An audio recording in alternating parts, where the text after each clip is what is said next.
Hello and welcome back.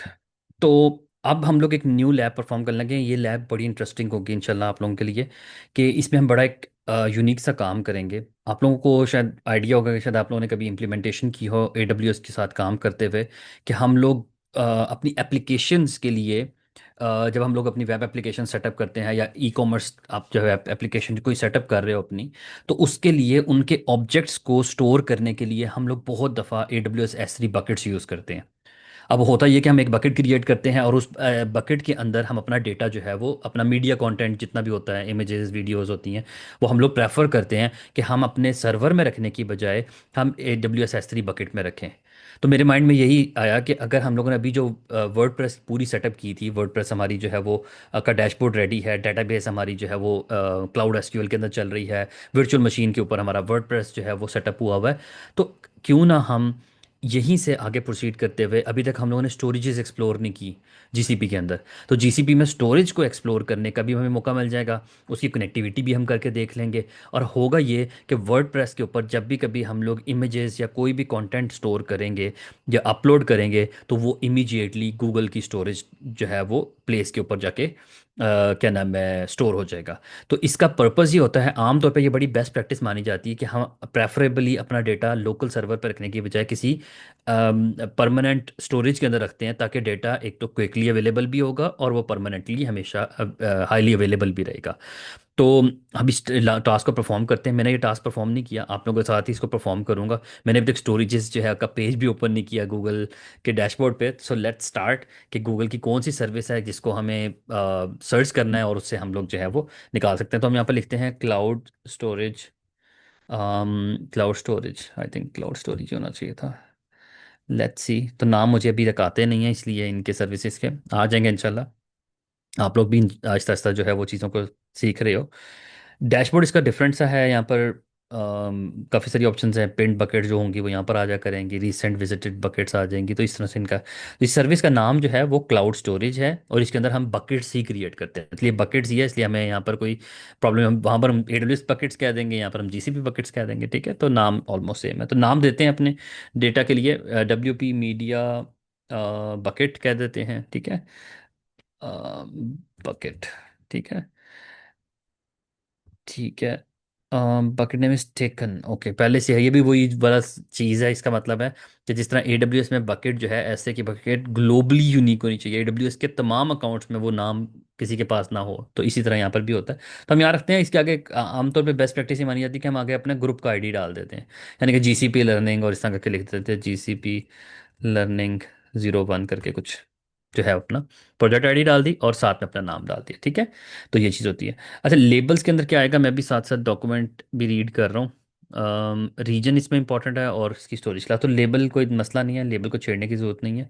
अगला जो काम है वो है हमारा choose the storage, store your data multi region durable. Region में चले जाते हैं क्योंकि हम एक रीजन में रखते हैं, ड्यूल में नहीं जाएंगे, प्राइसिंग भी ज़्यादा होगी। और अभी अभी हमें सिंगल रीजन में जाना है और वो हमारा रीजन था जिसमें हम लोगों ने अपनी एप्लीकेशन भी क्रिएट की हुई थी, वो है ये। ठीक है, तो हम ये दे देते हैं। अच्छा, इसको कंटिन्यू करते हैं। इसके बाद अगली चीज़ है स्टोरेज क्लासेस से रिलेटेड। वो कह रहा है कि स्टोरेज क्लास आपने कहीं से सिलेक्ट करनी है। ये स्टोरेज क्लासेस यहाँ ये वाली आ रही हैं। स्टोरेज क्लास वही है, स्टैंडर्ड है, नियर लाइन होगी। नियर लाइन क्या कहती है, best for backup and data access less than 1 month ago. और कोल्ड कोल्ड लाइन ये मेरे ख्याल से ग्लेशियर की तरह की शायद हो। Best for disaster recovery and the data access less than once a quarter, तो ये कभी कभी एक्सेस करने वाली, ये मेरे ख्याल इनफ्रीक्वेंट एक्सेस की तरह की होगी आई थिंक। और ये आर्काइविंग वाली है, तो ये ग्लेशियर होगा। Best of the long term digital presentation, sorry preservation preservation of data accessed less than the once a year, तो बहुत आपने कम एक्सेस करना। तो ये और स्टैंडर्ड जो है वो best for the short term storage and frequently access data के लिए हम स्टैंडर्ड यूज़ करते हैं। तो हम इसको ऐसे कर देते हैं और I think we have to create it. What is saying public access will be prevented, this public bucket enforce public access. अगर हमें अलाउ करें तो हम हमारे केस में मैं पढ़ लेता हूँ डॉक्यूमेंट में कि हमें इसको पब्लिक करना है या नहीं। I think in force public access prevention on this वगैरह, अभी इसको ऐसे ही कर देते हैं, ठीक है। बाद में शायद इसमें भी ऑप्शन कोई होंगी, जिस तरह हम लोग वहाँ पर पॉलिसीज इंप्लीमेंट करते हैं, इसमें भी पॉलिसी इंप्लीमेंट करनी पड़ेगी हमें। पब्लिकली रीडेबल पॉलिसी हमें इंप्लीमेंट करनी है, डॉक्यूमेंट में मेंशन भी है। तो हम करते हैं, ये बकेट में खासे शायद क्रिएट हो चुकी है। अब इसके अंदर टैब में जाएंगे परमिशंस की। आई थिंक ये टैब्स ऑलमोस्ट सेम ही है, लाइफ साइकिल पॉलिसीज, प्रोडक्शन, वहाँ मैनेजमेंट का होता है एक टैब, एक परमिशन का होता है। तो आई think it's almost similar. Next thing is that click add principal all users. Where is the principals? Yes, grant access. It says click on the principals, but here we have the grant access. So let's see. अच्छा जी, हम इसमें दे देते हैं all users, principal all users, और इसके अंदर role storage object views, all users and cannot be added since public access prevention। अच्छा, वो कह रहा है all users का जो प्रिंसिपल है वो तब तक नहीं होगा जब तक हम अपनी पब्लिक एक्सेस प्रिवेंशन को इन्फोर्सली वो नहीं करेंगे। वो जब से पूछ रहा था ना आपसे, हमें वही करना पड़ेगा। I think remove public access prevention, ये करना पड़ेगा हमें। अच्छा, बच्चों की तरह इसी तरह ही मैं एक्सेस इनको कर रहा हूँ, क्योंकि मेरे लिए भी ये न्यू है। बट अल्हम्दुलिल्लाह we are going good. All users 2 दफ़ा क्लिक हो गया। ये आई थिंक नोटिफिकेशन दे रहा है। अच्छा, रोल इसके साथ एक वो कह रहा है कि एक रोल बना होगा। It's called storage object views, storage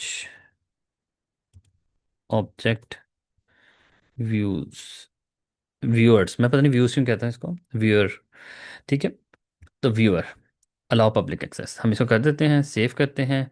और इसके बाद ही सेड के objects are accessible via the, ठीक है। उसने एक यूआरएल मुझे पता कहा है कि यूआरएल जो है वो, मैं क्या आपको दिखाता हूँ डॉक्यूमेंट भी। डॉक्यूमेंट क्या है, वो चैट जीपीटी से मैंने जो पूछा हुआ, उसने स्टेप्स बता रहा है। बट कुछ चीज़ें तो हमें वैसे भी पता है, तो मैंने यही किया। उसने कहा मेक द बकेट, अच्छा मैं कुछ ऑप्शन इसने कहा था कि यहाँ पर क्लिक करो ऐड प्रिंसिपल। अब वहाँ पर ऐड प्रिंसिपल की ऑप्शन नहीं थी, वहाँ पर ऐड ग्रांट ग्रांट एक्सेस की परमिशन का टैब था।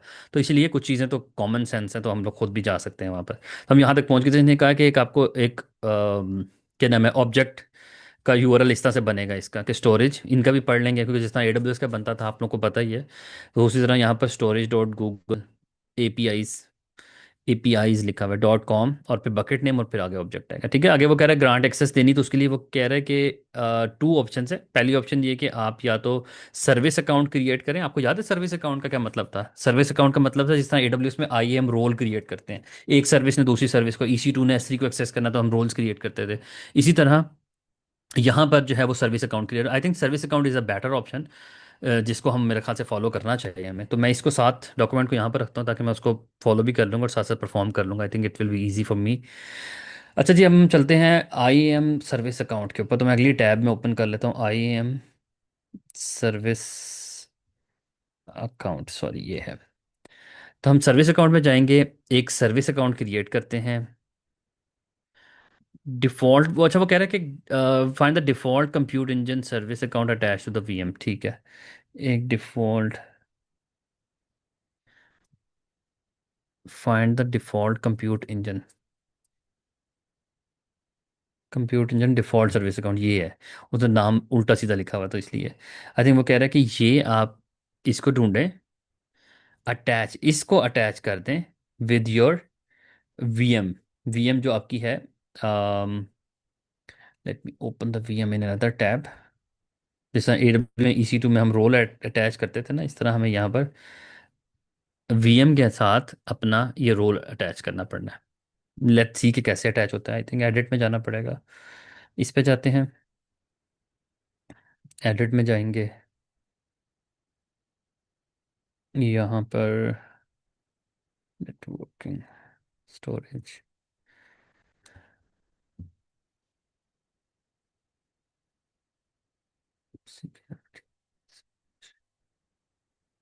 Service account. ये सर्विस अकाउंट डिसेबल्ड क्यों है? Application running on the VM use the service account to call Google API, use permission on the console menu to create a service account, और use a default service account if available. तो ठीक है, compute engine default service account तो पहले ही लगा हुआ है।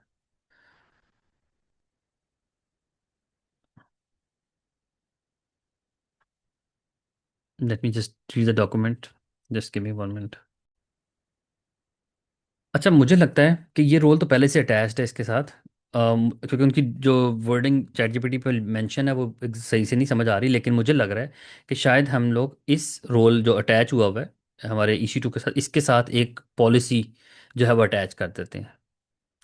अम, इसके साथ हम एक पॉलिसी अटैच करेंगे, परमिशन में जाते हैं और मैनेज एक्सेस में जाएंगे, एक न्यू अटैच कर देते हैं, ऐड अनदर रोल, और ये रोल होगा स्टोरेज ऑब्जेक्ट एडमिन। ये ये हम इसके साथ अटैच कर देते हैं। जब हम लोगों ने इस रोल के साथ अटैच कर दी, यानी कि इस सर्विस अकाउंट के साथ अटैच कर दी, तो इसका मतलब है कि ये हमारे EC2 के साथ अटैच होगी। अच्छा, एक चीज़ बड़ी स्ट्रेंज है, principals can grant access appropriate service, कि यहाँ पर परमिशंस दिखाए भी तो सही कि जो अटैच हुई हैं। स्ट्रेंज है, बड़ी बात है, प्रिंसिपल विद एक्सेस ये भी नहीं दिखा रहे।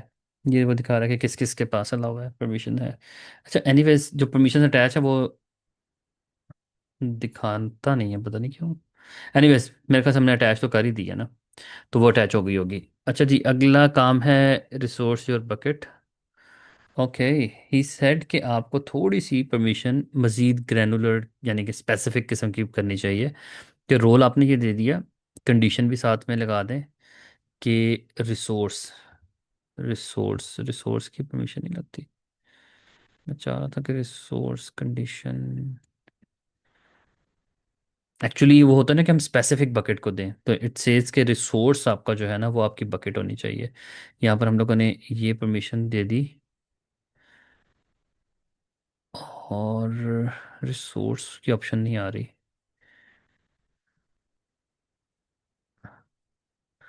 ऑप्शंस क्या क्या है, टाइप, आई थिंक सर्विस होगा।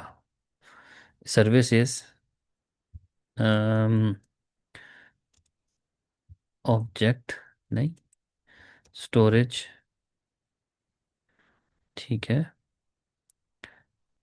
इसमें अगर हम एक और कंडीशन भी लगा देंगे, ये हो,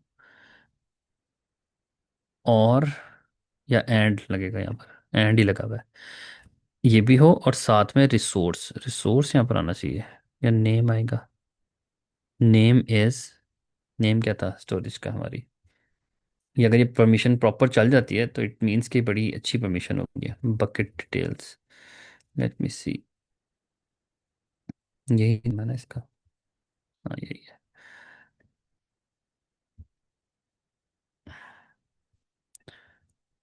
दिस, आई थिंक अगर ये प्रॉपर तरीके से चलती है, क्योंकि मैंने बनाई तो है, कोशिश तो की है। Correct any missing or highlighted fields and then save. अच्छा, वो टाइटल कह रहा है। इसकी परमिशन रोल होगा storage object admin role, allow to access specific storage object with the name of this one. तो अब हम लोगों ने यहाँ पर मेंशन किया कि हम एडमिन रोल ज़रूर दे रहे हैं, लेकिन हम बड़ी स्पेसिफिक किस्म की जो है वो परमिशन दे रहे हैं कि आपके जो स्टोरेज ऑब्जेक्ट के अंदर, स्टोरेज ऑब्जेक्ट के अंदर जो हमारे ऑब्जेक्ट है वो स्पेसिफिकली आपको अलाउ करेगा। सो लेट्स सी, अगला काम वो कह रहा है कि आपका यहाँ से काम हो चुका, आपने यहाँ पर चेंज कर दिया है VM के साथ, क्योंकि ये रोल पहले लगा हुआ है तो परमिशन चेंज हो गई होगी।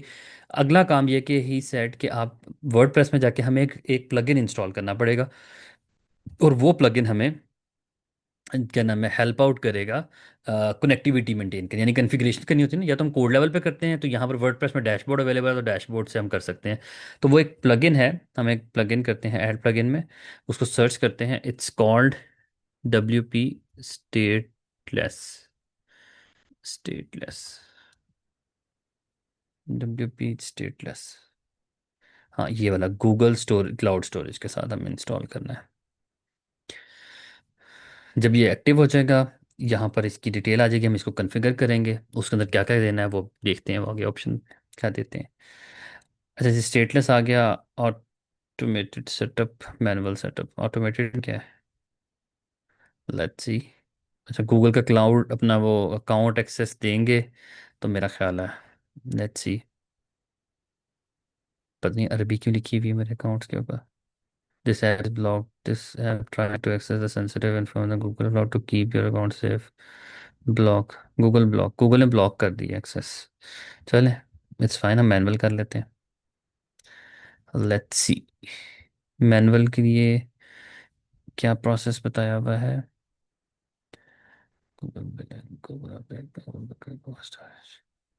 Create a Google cloud billing account. नहीं, हमें करना है ये वाला काम। IAM service account, service account, W P stateless account, service account and name it this. अच्छा, इसको परमिशन देनी पड़ेगी। Return to storage browser and go to the permissions, add member status. ये तो परमिशन का सारा बता रहा है ना। अब इसके बाद क्या करना है? Configure W P stateless status panel, the basic settings you should concern yourself to get the status bucket. I think video लंबी हो रही है, आप लोग बोर ना हो ना, ये इंपॉर्टेंट चीज़ है कि ये तो मैं रिकॉर्ड करके भी क्या ना मैं इस तरह से चल सकता हूँ। अदरवाइज अगर आप लोग की मुझे वीडियो शॉर्ट रखनी है या प्रॉपर नीट एंड क्लीन रखनी है तो मैं इसको यहाँ पर पॉज करके भी जा सकता हूँ। लेकिन आई think it depends on the users, मुझे नहीं पता यूजर्स क्या चाहते हैं। लेकिन एक दफ़ा मैं ऐसा करता हूँ कि इसको पॉज कर देता हूँ, पूरी तरह से एक्सप्लोर कर लेता हूँ। When ever I reach the point, फिर मैं इसी जगह से स्टार्ट करके आपको एक्सप्लेन कर दूंगा। अच्छा, मैंने अभी मैं कैसे कुछ सेकंड पहले ये वीडियो पॉज की थी, लेकिन मैं दोबारा इसलिए स्टार्ट कर रहा हूँ कि ये जो हमें, मेरा ख्याल है, मुझे लग रहा है कि ये सही बात कर रहा है कि हमें इस तरह से करना पड़ेगा कि हमें सर्विस अकाउंट क्रिएट करते हैं। तो हम ऐसा करते हैं, पहले जाके एक सर्विस अकाउंट न्यू क्रिएट करते हैं और फिर आगे चलते हैं। Where is the service account? Service account में एक न्यू सर्विस अकाउंट क्रिएट करते हैं और ये जो इंस्ट्रक्शंस है ना, इनको मैं अपनी साथ वाली टैब में ले आता हूँ ताकि मैं रीड कर करके तो करूँ उसको। अच्छा, इट सेज कि डब्ल्यू पी स्टेटलेस के नाम से आप एक सर्विस अकाउंट क्रिएट कर लें। सर्विस अकाउंट की description, this is the service account to give the access to the W P stateless WordPress plugin. ठीक है, ताकि मुझे जब डिलीट करना होगा मुझे उस टाइम ये हेल्प आउट करेगा। तो इसलिए आप लोग ज़रूर मेंशन किया करें, डिस्क्रिप्शन ज़रूर दिए, लेकिन ऑप्शनल होता है हालांकि। लेकिन मेरी कोशिश होती है मैं ज़रूर दूँ ताकि मुझे बाद में पता तो मैंने क्यों बनाया था। अच्छा जी, रोल, इट सेज के check new private key and select JSON as the key type, service name this, return to storage browser. अच्छा, रोल, रोल में मेरे पास स्टोरेज को ही देना है जिसको एक्सेस करना है इसने, स्टोरेज ऑब्जेक्ट व्यूअर।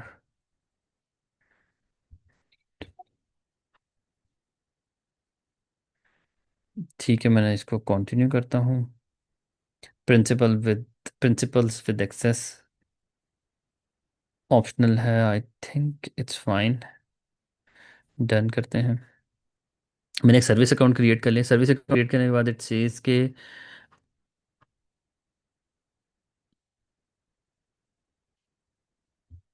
ये अजीब सी इसने एक स्टेटमेंट लिख कही है, मुझे उसकी समझ नहीं आ रही है। इट सेज के click furnished a new private key and select JSON as the type.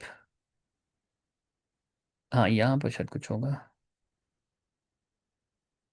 New key, JSON as the type. Okay, that's good. ये मेरे ख्याल से वो जिस तरह से की डाउनलोड करेगा मेरे पास।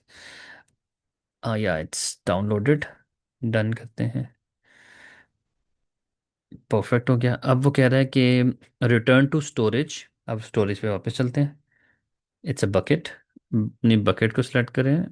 गो टू, अच्छा, स्टोरेज में जाएंगे, इसकी परमिशंस में जाएंगे। परमिशंस के अंदर tab bucket, add the add member, इसके अंदर कोई ऐड मेंबर की ऑप्शन होती है।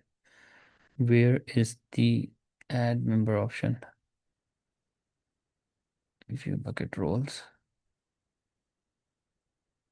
ग्रांट एक्सेस की है तो शायद इसी में होगा। प्रिंसिपल के अंदर and type W P stateless. Principal यही होता है मेरे ख्याल से। Email address and domain must be associated with the active Google accounts and workflows और नहीं, मेंबर्स कैसे फिर ऐड होंगे? Let me find the members option, public and.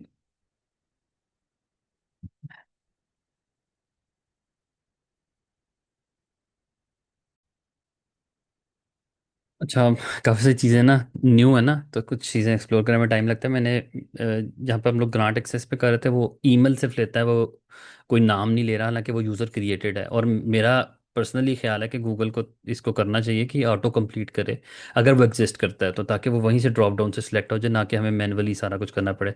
Anyways, मैंने अभी नोटिस ये किया कि जो हम लोगों ने WP स्टेटलेस का यूज़र क्रिएट किया था, उसकी डिटेल्स के अंदर एक ईमेल एड्रेस आ रहा है। तो let me try to use this one, might be it will take it. तो अच्छा, रोल के अंदर जाते हैं। रोल में क्या कह रहा है वो, कि at the member WPN feed auto complete the email, select this email, select the role, select storage admin का रोल इसको देंगे। स्टोरेज एडमिन का हम रोल दे देंगे और इसको सेव कर लेंगे। ठीक है। अच्छा, ये हो गया। अब इसके बाद वो है कि अगला काम है कि कॉन्फ़िगर WP स्टेटलेस सेटिंग्स। तो अब हमें जाना पड़ेगा WP वर्डप्रेस के स्टेटलेस कॉन्फ़िगरेशंस के अंदर। इसमें जो हमने प्लगइन इंस्टॉल किया था, where it is, I think this one, stateless. Stateless की सेटिंग्स में जाते हैं और इसकी सेटिंग्स के अंदर it says from the WP settings panel the basic setting you should concern yourself with to get the started or mod bucket service account mod, select the desired mod of the enable WP mod, select the desired mod to enable the। तो हम क्या करें, disable नहीं, backup CDN ephemeral stateless, store and serve the media, I think ephemeral होगा फिर। Status ephemeral modules enable and require the cache busting option. Stateless में क्या है? दोनों में यही होता है। इन्हें store and storage media files are not stored locally. हाँ, तो ये होना चाहिए, स्टेटलेस होना चाहिए, यानी कि सारा इधर ही स्टोर हो, लोकली ना स्टोर। अच्छा, फाइल URL। अच्छा, अगली चीज़ है बकेट। बकेट की ऑप्शन कहाँ पर है? ये है बकेट। तो यहाँ पर क्या देंगे, bucket, insert the name of the bucket you created in a step 3। Bucket name, bucket name, this one is the bucket name. How to copy this? अच्छा जी, JSON, service account JSON. It says service account JSON, open the JSON file you downloaded in a step 3। ये JSON file है, हम इसको open करते हैं। I think it should be open in the text field, not in this. Disagree, this one, pasting it here. ठीक है। And then text area, click the save, upload something via the media library if the stateless CDN stateless you should। अच्छा जी, he said कि बस अब आपने save करना है।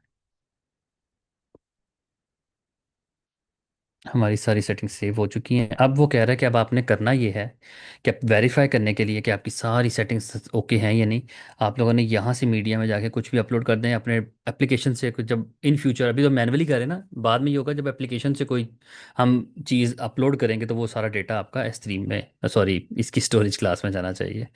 तो लेट्स सी, हम यहाँ से कुछ करते हैं। ये एक डायग्राम है मेरे पास, आई एम नॉट श्योर ये डायग्राम किस चीज़ की है। इसको पूरी तरह डाउनलोड होने देते हैं, अपलोड, सॉरी, अपलोड हो चुकी है ये एक डायग्राम है, कुछ इस तरह से है। AWS की डायग्राम है। अच्छा, हमने ये अपलोड कर दिया। अब हमारा काम क्या है कि हम, अच्छा, इस अगर डायग्राम को मैं ब्राउज़र पे भी देखना चाहूँ ना, तो मैं यहाँ से क्लिक करके इसको यहाँ से देख सकता हूँ। ठीक है, आपको ये दिखा देगा। अब हमें क्या देखना है कि हमारा डेटा कहाँ गया है, हमारा डेटा जो है वो हमारी बकेट में गया है या नहीं। तो हम बकेट में जाते हैं और बकेट में जाके रिफ्रेश का बटन ये है। अगर तो यहाँ पर ऑब्जेक्ट आ गया, इट्स मीन कि हमारा सब कुछ ओके, और अगर ना आया तो इसका मतलब है कि कुछ इशू हो सकता है। Yes, looks good. यहाँ एक फोल्डर बना है, फिर उसके अंदर एक और फोल्डर बना है, और उसके अंदर हमारी कुछ फाइल्स आएंगी। वैसे हमने फाइल तो एक अपलोड की थी, इतनी सारी कैसे आ गई?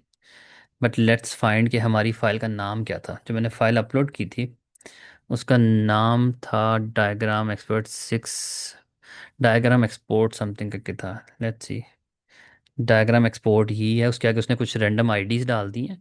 बट ये इतनी सारी कॉपीज क्यों क्रिएट की हैं ये मुझे नहीं पता, लेकिन ये ज़रूर पता है कि हमारा डेटा, हमारी जो है वो स्टोरेज के अंदर गया है। अगर मैं इस यूआरएल को एक्सेस करता हूँ तो हमारा ये देखें ऑब्जेक्ट भी आ रहा है। इसका मतलब है कि हमारी कॉन्फ़िगरेशन सही गई है। फर्स्ट टाइम की है अल्हम्दुलिल्लाह, और फर्स्ट टाइम ही हो गई हैं। लेकिन चीज़ ये कि ये चीज़ की इसलिए थी कि हम एक दफ़ा इस सारे प्रोसेस से गुजर जाएं, हमें पता हो कि हमें क्या कुछ करना पड़ता है। देखिए अब हमें बकेट बनाना भी आ गया है। हमें पता है कि उसके लिए सर्विस अकाउंट क्रिएट करना है, सर्विस अकाउंट के अंदर हमें स्पेसिफिक बोल देना है।